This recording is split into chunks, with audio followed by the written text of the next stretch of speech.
Hello everyone, and this should be the video that you're watching on August 27th. Okay, so I assigned you 3 worksheets yesterday. None of my in-people class even got to the 3rd worksheet, so I realized that I gave you guys more work than the people in class ended up doing. So as a result, today is going to be really short. I haven't quite decided what the assignments are at this point in time, but obviously I will let you know by tomorrow, so you guys should know. But I'll send you guys the PowerPoint for one-dimensional kinematics, because in our in-person classes we're probably going to at least be able to talk about it a little bit. Okay, so you can open it and see that this unit is going to be, this unit is actually over motion, but this topic specifically is 1D kinematics. So if you flip to the next slide, it talks about what kinematics is. Kinematics is a branch of mechanics, okay? So mechanics is the study of moving things, aka things that move. Kinematics, as I said, a branch of mechanics. Okay, now we all use words and phrases to talk about motion of objects. We talk about things going fast, slowing down, speeding up. We even talk about acceleration sometimes and deceleration. But we are going to develop a more sufficient vocabulary for describing the motion of objects through this, kinematics. Okay, so kinematics is the science of describing motion using words, diagrams, numbers, graphs, and equations. Okay, so the goal of this is to develop models that describe the movement of real-world objects. Okay, and we're learning kind of like a new language here. In physics, this is how we talk about movement. We're going to be learning words such as distance, displacement, speed, velocity, and acceleration. Okay, so moving on to the 3rd slide. Scalars versus vectors. We want to know how to be able to tell these apart. So these are both quantities, but the difference is that a scalar is only going to have the magnitude. So it's just going to be a numerical value alone. It's not going to tell you anything else except how big something is.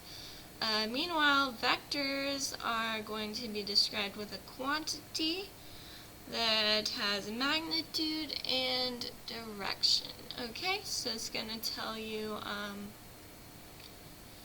it's going to tell you what direction as well. Okay, so you can see the little table I've made. Scalars, do they tell you about magnitude? Yes. But do they tell you about direction? No. Whereas vector tells you about magnitude and direction. So for example, if we were to say 5 miles, let's say Peter traveled 5 miles or something, we're talking about a scalar there. So we know how far he went. He went 5 miles, but we don't know much direction, so it's not really fully describing his movement. But if we said that he went 5 miles north, that's going to be a vector because it has the magnitude, which is 5 miles, and the direction, which is north. Okay? Another example, 43 degrees Fahrenheit is a scalar. It doesn't have direction, it's just magnitude. If I said walking 100 yards at 45 degrees from this point, that would be a vector because it has both magnitude and direction. Okay, so let me show you right quick. Something important is how we draw vectors. Okay, we can draw vectors, and how we do that is just like an arrow.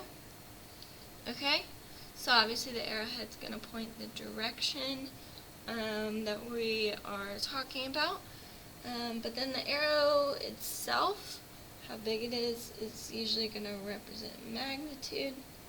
Okay, so this vector has the same direction, but a smaller magnitude. Whereas this one, opposite direction, in an even bigger magnitude. Okay, so hopefully that's easy for you guys. If not, let me know. Okay, distance versus displacement. Okay, you've probably maybe heard these two words before. Okay, they're pretty similar, except for one is a scalar and one is a vector. Okay, so distance is going to be scalar quantity, so we're not talking about direction. We are just talking about magnitude, and specifically we're talking about how much ground has been covered, okay? How far did you go? Whereas displacement is going to be a vector quantity, and that is going to describe an object's overall change in position. Okay, so distance is not always the same as displacement, okay? So let me give you a quick example here. Okay, let's have a little box on the back. So let's say this is a map of the classroom, right? And I'm standing in this corner, and each side of the classroom, let's say, is 10 meters. 10 meters. Okay, every single side. So I'm going to walk this way, 10 meters. I'm going to walk this way, across the back of the classroom, another 10 meters. This way, 10 meters. And this way, 10 meters. Okay, so the distance that I covered is 40 meters. I went 10, 10, 10, 10. Okay? But my displacement, if I started here and I came back to the same exact spot, my displacement is 0. Okay? So hopefully that makes sense for you guys. That displacement takes into consideration direction. Okay. Now, when we're talking about one-dimensional motion, okay, we assign a direction, okay? So let's say this is going to be my point of reference, okay? And here are the directions that we go, okay? So let's call our point of reference 0, just for simplicity. And then we're just going to assign direction. So let's call this direction plus and this direction minus, okay? So then we have different positions here. We have maybe 1,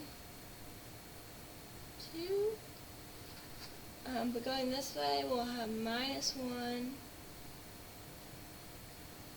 and minus 2, okay?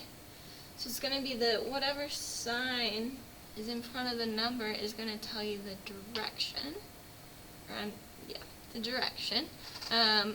Okay, so if you see something like that, we can figure out displacement, because we can figure out which direction you're going. Did you go in the positive direction or the negative direction? And remember, this point of reference is arbitrary. I just picked a random spot and called it 0. I could have called this spot 0, remember, in which case 1 would have been over here. This would have been negative 1.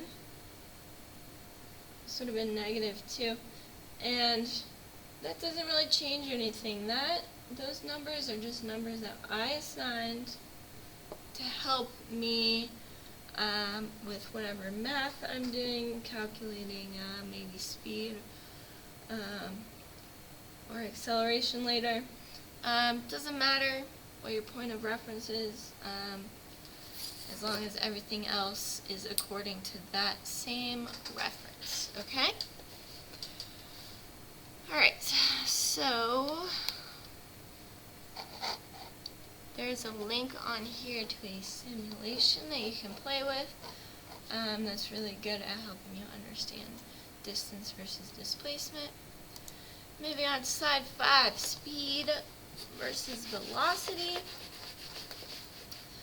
So they're pretty similar, just like distance and displacement. However, speed is a scalar and velocity is a vector, so that'll be pretty easy to remember because SS and VV. Yeah, so speed tells you how fast you're going, but it doesn't tell you in which direction, whereas velocity is going to take into consideration the direction. So we can define speed as the rate at which an object covers a distance. Okay? We have distance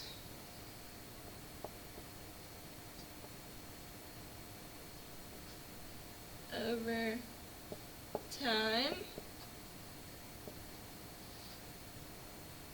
Okay? And that's speed. Alright, the rate at which an object covers distance. How much distance is it covering every, whatever, second, minute? Usually we're going to do seconds, but that's what that is, okay? Velocity, the rate at which an object changes its position. So, that will end up being displacement over time. Okay? How fast is the object being displaced? Okay? So they're not the same. Sometimes they can be the same, sometimes not. Okay? So a fast moving object is going to have high speed because it's going to cover a large distance in a short amount of time, whereas a slow moving object it's going to have low speed because it covers a small amount of distance in a certain amount of time. Okay, so moving on, 2 more slides to do today. First one, average speed versus instantaneous speed. So instantaneous would be the speed at any given time, whereas average speed is going to be the average speed overall, basically taking the average of all those instantaneous speeds, okay? So you might think of instantaneous speed as the speed that the speedometer reads at any given time. So let's say I'm on my way to school. Sometimes that speedometer is going to say 35. That's the instantaneous speed at that given time. Sometimes it's going to say 60. That would be the instantaneous speed. If we took all those readings from the speedometer and averaged them out, that would give us the average speed. What was my average speed for my trip to school? Okay? Okay, so flip to slide 7. Okay, so like I said, on any trip, we can go different speeds. Like I said, going to school, speeding up, slowing down, stopping. So to get the average speed, you could take all the instantaneous speeds and take the average of those. Or you could just use these fancy little formulas to help you calculate it more easily. And I already showed you those on the board, distance over time and displacement over time. So here's an example. Lisa traveled 400 miles on her trip and the trip took 8 hours. 440 miles in 8 hours, okay? So what was her speed? She went 440 miles in 8 hours. And I have to calculate that really quick. You just do 440 divided by 8. Gives us 55. And if we want to know the units, we can follow the math. We have miles over hours. Okay? So miles per hour. Okay? So that was her average speed. Okay, so that is where I will stop you guys for the day. Haven't decided what your assignments will be, but they'll be posted soon enough. And yeah, make sure you're joining the video chat and checking in with me and typing at the end, making sure I know that you don't have any questions, so I can count you for participating for the day. Okay, see ya.